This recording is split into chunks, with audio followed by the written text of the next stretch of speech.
It was meant to be nothing more than a quiet weekend away. Michael Rhee, a 3-4-year-old software developer from Boston, had booked a small Airbnb tucked deep within the forests of Vermont, a place where the world seemed to slow and silence stretched between the trees. Friends described him as thoughtful, a little withdrawn, someone who found comfort in solitude and long walks.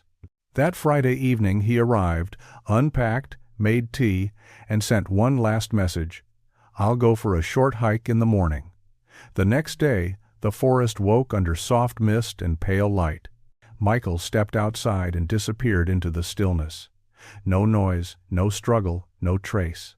Just the faint hum of nature reclaiming what was once its own. In a place so peaceful, so seemingly untouched, something quietly and irreversibly went wrong, and no one would ever see him again. It began like any ordinary morning, one of those crisp, quiet dawns in late September when the air feels thin and the mist hangs low between the trees. Michael Rhee had woken early, as he often did when he traveled. The small Airbnb cabin he'd rented in Vermont sat at the edge of a dense forest, its wooden deck overlooking a stretch of untouched woodland. It was peaceful, almost unnaturally so, the kind of stillness that made one feel both comforted and exposed.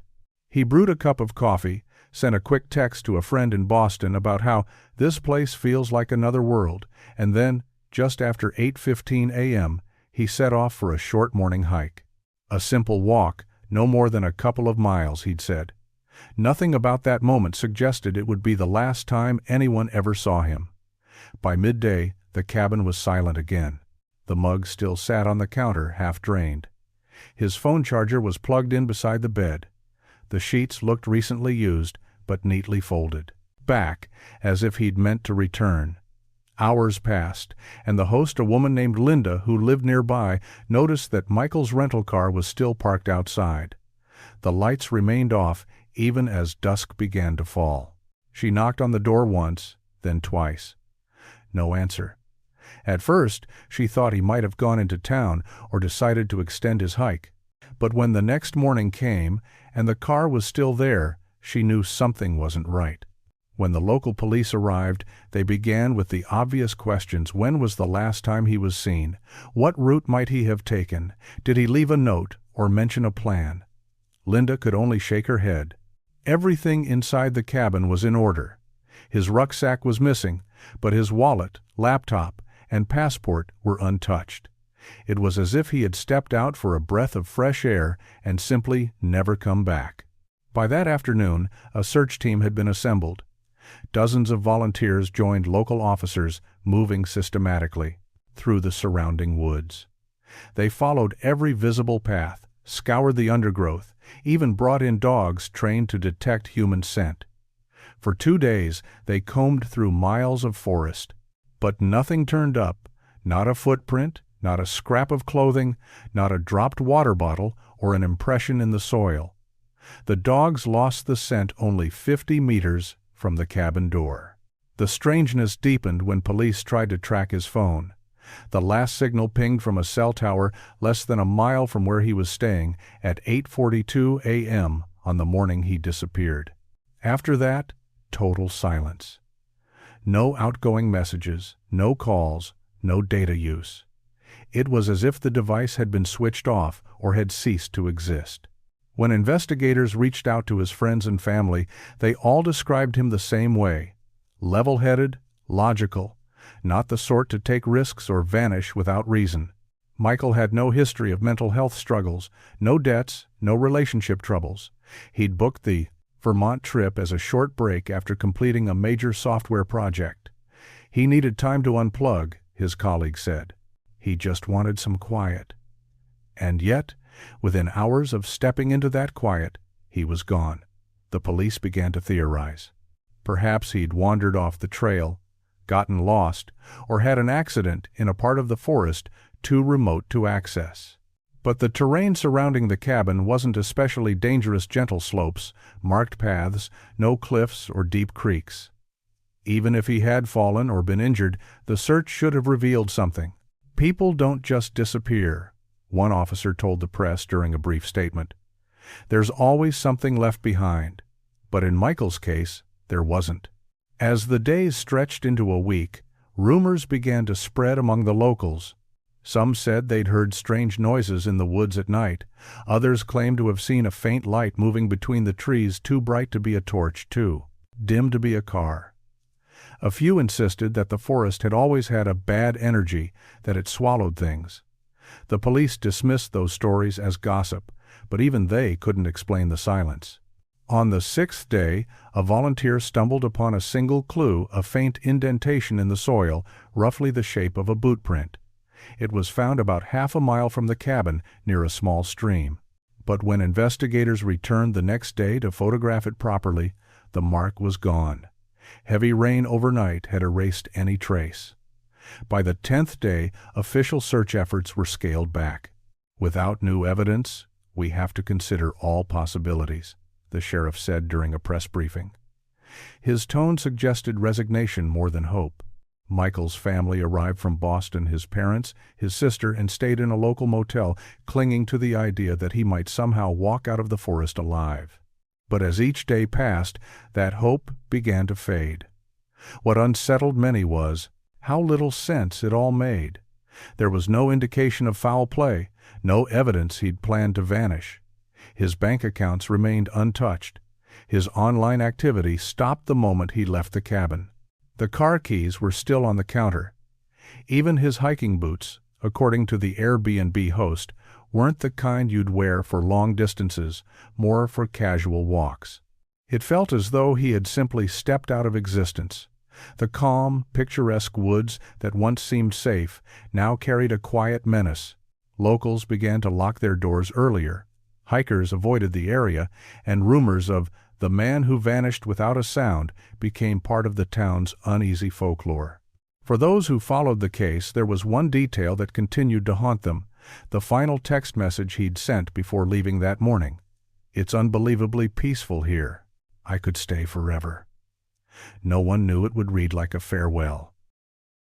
18 months after Michael Rhee vanished, the forest had long returned to its quiet rhythm. The search teams were gone, the yellow tape removed, and the story had become one of those strange local legends mentioned in hushed tones at the bar, or told to new hikers as a kind of cautionary tale. People had moved on, or at least they thought they had, until one cold November morning when a hunter named Caleb Moore stumbled upon something that brought the mystery back to life. Caleb was familiar with the woods. He'd hunted there for nearly 20 years, knew every trail, every ridge and creek by heart. That morning he had ventured deeper than usual, following the faint prints of a deer. The ground was slick with frost, and the air sharp enough to bite. He was about 5 miles from the nearest road when he noticed something tangled in the roots of an old pine tree, a scrap of dark fabric half buried under fallen leaves. At first he thought it was part of a tent or maybe a lost backpack. But when he pulled it free, he realized it was a torn jacket. A man's jacket, faded and weathered by time. He almost left it there until he noticed something odd about the inside pocket. There was a small folded piece of paper, damp but still legible. He unfolded it carefully, and in smudged, shaky handwriting were the words, "If you find this, I made it farther than I thought I would." Beneath that, a series of numbers, GPS coordinates. Caleb froze.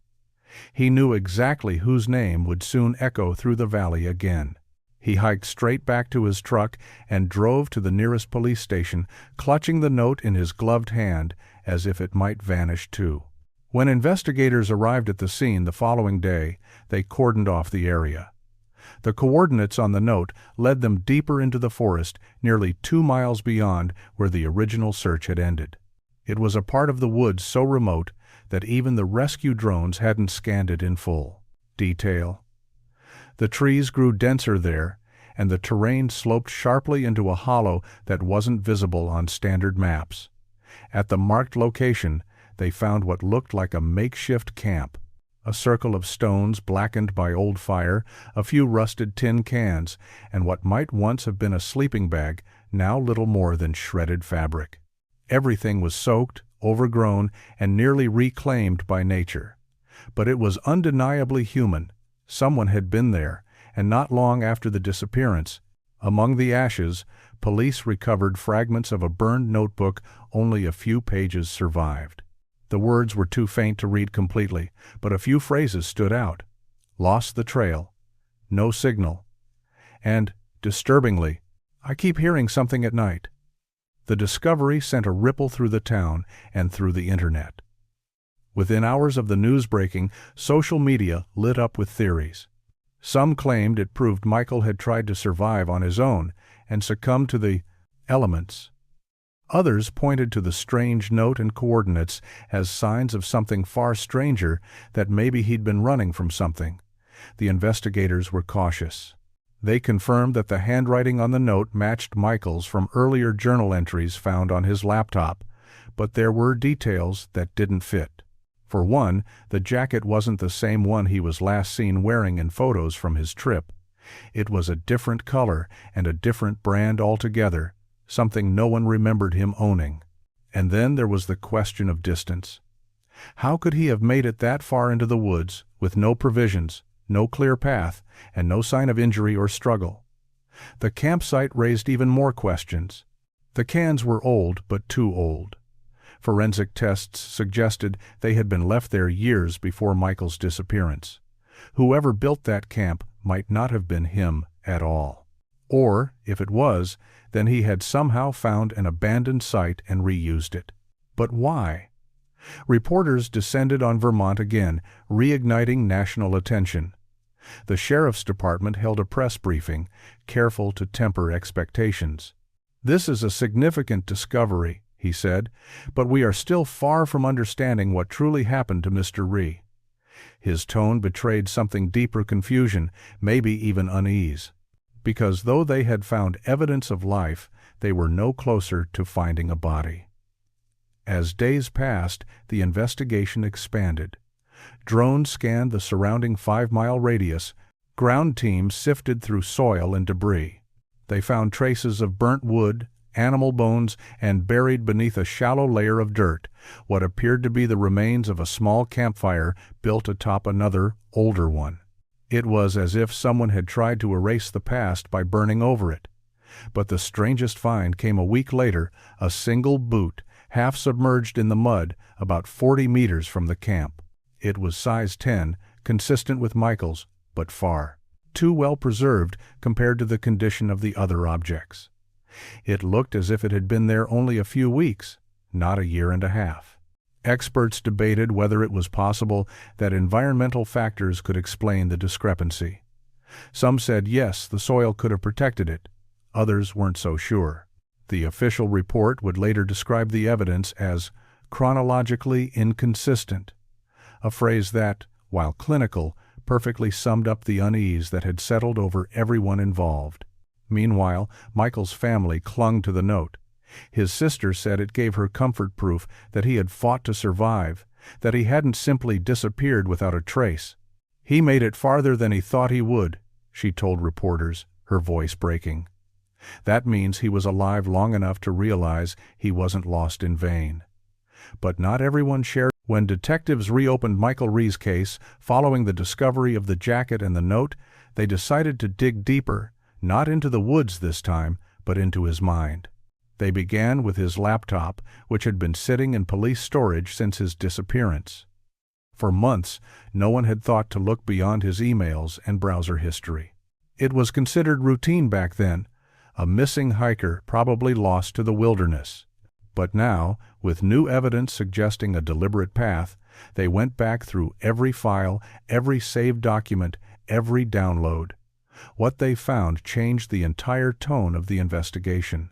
Hidden in a folder simply titled Research, detectives uncovered a collection of PDFs, news clippings, scanned diaries, and handwritten notes. Each file was meticulously organized and labeled by date. Many of them had nothing to do with software development or his work. Instead, they detailed accounts of other people who had vanished in remote areas across Vermont, some decades old, others forgotten entirely. One name appeared more than any other: Daniel Cormier, a 7-year-old journalist who disappeared in 1998 under almost identical circumstances. Like Michael, Cormier had last been seen near the same stretch of forest. He'd been investigating a series of strange disappearances that local authorities at the time had dismissed as accidents or runaways. His car was later found parked neatly beside an old trailhead. Inside it were maps of the area, marked with circles and arrows that no one could quite interpret. His body was never recovered. Detective Lauren Pierce, who led the reopened inquiry, described the discovery as deeply unsettling. It wasn't just that Michael knew about Cormier, it was that he'd been fixated on him.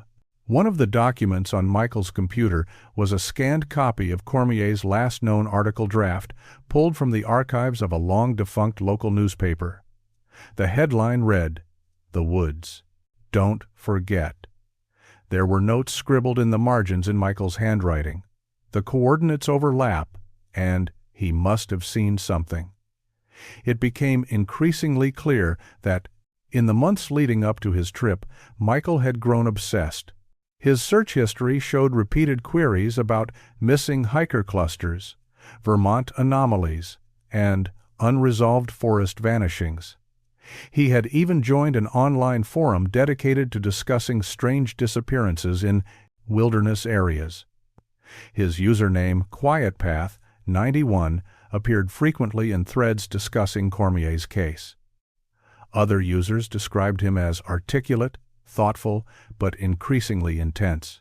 In one of his final posts, he wrote, "It's not random. These disappearances happen in patterns that no one wants to acknowledge. Daniel Cormier almost figured it out. I think I know where he went." The eerie part? The coordinates attached to that forum post matched almost exactly with the location where the torn jacket and note had been found. The more the detectives read, the more it seemed that Michael hadn't simply gone hiking that morning, he'd been retracing someone else's steps. Perhaps in an attempt to understand what had happened to Cormier. Perhaps in an attempt to prove something. For a while, the working theory was that Michael's fascination with the case had driven him to explore too far, to take unnecessary risks, and that he had simply succumbed to the elements. But that explanation began to crumble when investigators analyzed the handwriting from the note again. While the message itself matched Michael's style, forensic experts pointed out something subtle.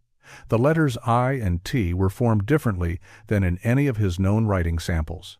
They resembled Daniel Cormier's based on archived handwriting from his old notebooks. It was a small detail, one that could easily be dismissed as coincidence. Yet it hung over the investigation like a shadow. Could Michael have imitated Cormier's writing intentionally or subconsciously, or was the note something else entirely, a relic left behind long before Michael ever arrived? Detectives traced Michael's movements in the days before he vanished. He had checked into the Airbnb, bought groceries, and stopped at a local hardware shop to purchase a small camping stove and a paper map. On that map, later recovered from his luggage, investigators found faint pencil marks, several dots connected by straight lines, forming a rough triangle across 3 remote sections of forest. The last line ended abruptly near where the jacket had been discovered. The police brought in a behavioral analyst to review Michael's case. Her assessment painted a picture of a man caught between intellect and obsession. He wasn't just curious, she wrote. He was chasing something. The danger wasn't the forest, it was the certainty that he was right. This is often where true crime stories twist, not because of violence or conspiracy, but because of human psychology. Michael's story wasn't about murder or malice, or even the wilderness claiming another life. It was about an idea so consuming that it erased the line between researcher and subject. Neighbors and friends began to piece together small details they'd overlooked. In the weeks before his trip, Michael had mentioned patterns more than once. One colleague remembered him saying, "It's strange how some places seem to call certain people." Another recalled how he'd become withdrawn, working late, muttering to himself over printouts spread across his kitchen table. When detectives returned to those printouts, they found something that chilled even the most seasoned among them. On one of the pages, Michael had drawn a series of dots representing known disappearances. At the center of those dots, forming the geometric middle of the pattern, was a small X. Beneath it, he'd written one word in block capitals: me. It was as though he knew where he would end up. The press framed the story as the pattern obsession. Documentaries and podcasts debated whether Michael had uncovered something paranormal or had simply fallen victim to his own mind. Some suggested the forest itself was somehow complicit, that it lured people into repeating the same fate. But the investigators never leaned into that theory. For them, the truth was haunting enough without ghosts. In one final digital trace, recovered from Michael's cloud backup, they found an unfinished journal entry dated 2 days before he disappeared. It read, "I think I'm close. The air feels heavier here. I keep seeing flashes of light between the trees at night like someone signaling, but there's no one around. Daniel was right. It's not random. If I find what he found, maybe it'll make sense why this place doesn't let go." That line, "this place doesn't let go," became the central motif of the investigation. Because in a sense, it was true. The forest had taken two men, 20 years apart, both drawn to its quiet, both swallowed by it completely. And yet, for all its unanswered questions, the real horror wasn't the mystery itself. It was the realization that Michael may have walked willingly into the same fate he had spent years trying to understand. Not as a victim, but as a participant.